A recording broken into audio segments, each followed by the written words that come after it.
Hello dear students, हम लोग पढ़ रहे हैं सिंथेसिस में पिछली क्लास में हमने पढ़ा था सिंपल सेंटेंसेस बनाने के लिए पार्टिसिपल्स का यूज करके हम सिंपल सेंटेंसेस बनाते हैं। पार्टिसिपल्स में present participle, past participle, perfect participle हमने देखा था और सिंथेसिस बनाया था। नेक्स्ट पॉइंट पे हम आते हैं सिंथेसिस में, by using phrase in apposition. By using phrase in apposition का यूज करके हम दो सिंपल सेंटेंसेस को सिंपल सेंटेंस बना सकते हैं। इसके लिए हमें जानना पड़ेगा फ्रेज इन एपोजिशन क्या है। फ्रेज इन एपोजिशन को कभी कभी नाउन इन एपोजिशन भी कहते हैं, यानी एक मेन नाउन होगा, उसके बारे में जो कुछ बताया जाएगा उसको बगल में एक कॉमा लगा के रख देंगे। देखते हैं कैसे। John Milton was a great poet, he was born in England. दो सेंटेंसेज हमारे पास, दोनों को जोड़ के हमें सिंपल बनाना है। सिंपल सेंटेंस वो सेंटेंस होते हैं जिसमें सिर्फ और सिर्फ एक फाइनाइट वर्ब होती है, यानी एक मेन वर्ब होती है। यहाँ पे एक फाइनाइट वर्ब है और यहाँ भी एक फाइनाइट वर्ब है। तो हमें ऐसा करना है कि एक वर्ब हटा दें और एक ही वर्ब रखें, हमारा सेंटेंस सिंपल सेंटेंस हो जाएगा। आइए देखते हैं। जॉन मिल्टन कॉमा अ ग्रेट पोएट, कॉमा लगा के मिल्टन के बारे में बताया गया है। यहाँ पर नाउन के बारे में ही बताया गया। Phrase in apposition, side by, apposition means side by side, बगल में ही रखकर। John Milton a great poet was born in England. इस सेंटेंस में सिर्फ और सिर्फ एक फाइनाइट वर्ब है और मिल्टन के बारे में यहाँ पर अ ग्रेट पोएट के माध्यम से सारी चीजें बता दी गई, यानी सेंटेंस को रिड्यूस कर दिया है हमने।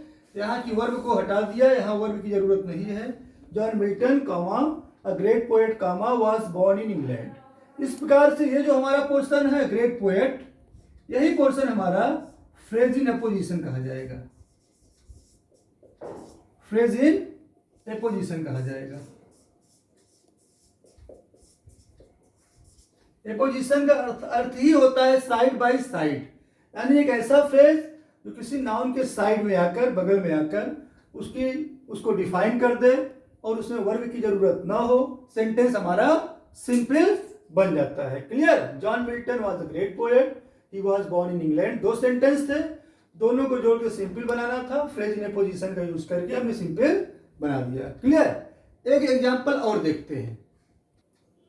तो फ्रेज इन एपोजिशन का यूज करके या नाउन इन एपोजिशन का यूज करके हम दो सिंपल सेंटेंसेस को एक सिंपल सेंटेंस बहुत ही आसानी से बना सकते हैं। ये मतलब सिंथेसिस में सिंपल सेंटेंस बनाने का सबसे आसान तरीका है।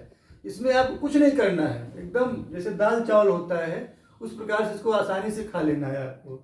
आइए देखते हैं एक सेंटेंस और। Tagore was a great poet, simple sentence है, एक फाइनाइट वर्ब है, एक मेन वर्ब है। He read the Gitanjali, simple sentence है, एक मेन वर्ब है, एक फाइनाइट वर्ब है। एक वर्ब यहाँ पे है, एक वर्ब यहाँ पे है। जब दोनों सेंटेंसेस को जोड़ के सिंपल बनाएंगे तो वहां भी एक ही वर्ब होनी चाहिए, तभी सिंपल कहा जाएगा। आइए हम एक वर्ब को हटाएंगे। कैसे? फ्रेज इन एपोजिशन का यूज करके। टैगोर कॉमा अ ग्रेट पोएट, अ ग्रेट पोएट, ये किसको डिफाइन कर रहा है? टैगोर को। यही अ ग्रेट पोएट क्या है? Phrase in apposition, phrase in apposition है। एपोजिशन के बारे में हमने बता दिया, साइड बाय साइड। जो बगल में ही आए, किसी नाउन के बगल में ही आए, उस नाउन को डिफाइन कर ले जाए और वर्ब की जरूरत भी न पड़े। Tagore a great poet wrote the Gitanjali, ये सेंटेंस सिर्फ एक फाइनाइट वर्ब है। एक फाइनाइट वर्ब होने की वजह से ये सेंटेंस हमारा सिंपल सेंटेंस हो गया। एक फाइनाइट वर्ब है, सेंटेंस सिंपल है। क्यों हो गया? क्योंकि यहां पर हमने फ्रेज इन एपोजिशन का यूज करके सेंटेंस को सिंपल बनाया। तो इस प्रकार से हम फ्रेज इन एपोजिशन का यूज करके भी सेंटेंसेस सिंपल में रख सकते हैं। चार छाप एक्सरसाइज करेंगे तो बहुत आसान है, आसानी से हो जाएगा। क्लियर।